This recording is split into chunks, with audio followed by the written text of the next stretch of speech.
தமிழக அரசின் சார்பில் சென்னையில் ஃபார்முலா 4 கார் பந்தயம் நடத்த சென்னை உயர்நீதிமன்றம் கடந்த பிப்ரவரியில் சில நிபந்தனைகளுடன் அனுமதி அளித்தது. பந்தயம் நடத்த திட்டமிட்டுள்ள சாலையில் மருத்துவமனைகள் இருப்பதால் ஒலி மாசு ஏற்படாமல் தடுக்க வேண்டும் என்றும் உத்தரவில் கூறப்பட்டது.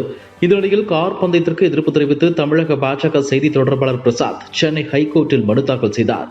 அவர் சென்னையில் ஃபார்முலா 4 கார் பந்தயம் வரும் 31 தேதிகளில் நடக்கவுள்ளது. பொது சாலையில் நடக்கும் இந்த பந்தயத்திற்கு மாநில அரசு அனுமதி வழங்கியிருக்க கூடாது என மனுவில் கூறியிருந்தார். இந்த வழக்கு இன்று விசாரணைக்கு வந்தது.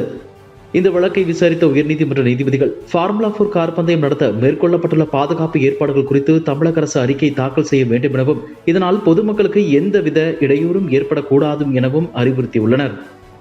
அண்ணாமலை லண்டன் சென்றுள்ள நிலையில் அவரை வரவேற்று யாரும் புகைப்படங்களை வெளியிடவில்லை. பாஜக அதிகாரப்பூர்வ பக்கமோ அண்ணாமலையோ இந்த பயணம் பற்றிய புகைப்படங்களை வெளியிடவில்லை. சர்வதேச அரசியல் என்ற படிப்பை படிக்க அண்ணாமலை சென்றுள்ளார். அது சான்றிதழ் படிப்பு. சில மாதங்கள் அங்கு தங்கி படிக்க வேண்டும். இந்தியாவில் இருந்து 12 அரசியல் தலைவர்களை ஆக்ஸ்போர்ட் அழைப்பது வழக்கம். அப்படி அண்ணாமலைக்கு இந்த முறை தேர்வாகியுள்ளார். இதற்காக அங்கே செல்லவும் அண்ணாமலை 4 மாதங்கள் அங்கேயே இருக்க உள்ளார். இந்த நிலையில் தான் பாஜக தலைவர் அண்ணாமலை மாற்றப்படலாம், அவர் வெளிநாட்டில் இருக்கும் வரை தற்காலிக தலைவர் கொண்டு வரப்படலாம் என்று செய்திகள் வெளியாகின. அவர் தலைவர் பதவியில் இருந்தே கூட மாற்றப்படலாம் என்றும் செய்திகள் வருகின்றன. தமிழ்நாடு பாஜக தலைவர் அண்ணாமலை தனது தலைமை பதவி மாற்றம் தொடர்பான கேள்விக்கு சமீபத்தில் செய்தியாளரிடம் பேசும்போது, பாஜகவில் அனைத்திற்கும் முறை இருக்கிறது, அண்ணா இன்னும் டைம் இருக்கு, நான் ஒரு அடிப்படை தொண்டன், அதன்படியே செயல்படுவேன், கட்சி தலைமைதான் முடிவுகளை எடுக்கும், கட்சியின் வளர்ச்சிக்காகவே நாங்கள் செயல்படுகிறோம், அதற்காகவே அதை நோக்கியே செல்கிறோம் என்று அண்ணாமலை பதிலளித்துள்ளார்.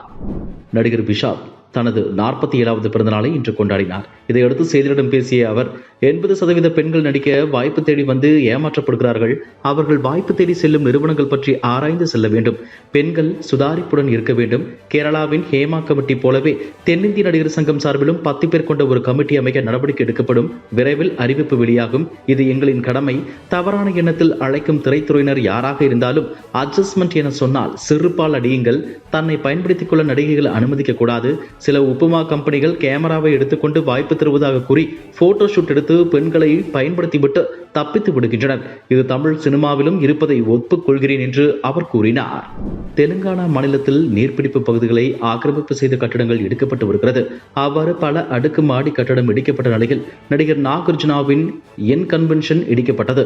இந்த நிலையில் துர்கம் செருவு ஏரியை சுற்றியுள்ள ஆக்கிரமிப்புகளை அகற்ற முதலமைச்சர் ரேவந்த் ரெட்டியின் சகோதரர் திருப்பதி ரெட்டியின் வீடு மற்றும் அலுவலகம் உட்பட பல முக்கிய கட்டடங்களுக்கு தெலுங்கானா அரசு நோட்டீஸ் அனுப்பியுள்ளது.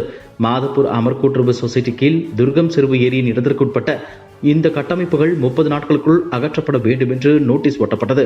பொதுமக்களின் நிலத்தை மீட்பதற்கும் ஏரியை மேலும் ஆக்கிரமிப்பில் இருந்து பாதுகாக்கும் அரசின் முயற்சியின் ஒரு பகுதியாக அரசின் நடவடிக்கை அனைவர் மீதும் இருக்கும் என்றும், வருங்கால தலைமுறைக்கு இயற்கைக்கு மாறாக செயல்பட்டால் நம்மை இயற்கை பழிவாங்கும். இதற்கு உதாரணம் உத்தரகாண்ட், கேரளாவில் வயநாடு சம்பவம். எனவே நீர்பிடிப்பு பகுதியில் ஆக்கிரமிப்பு அகற்றுவதில் பாரபட்சம் இருக்காது என்று முதலமைச்சர் ரேவந்த் ரெட்டி தெரிவித்துள்ளார்.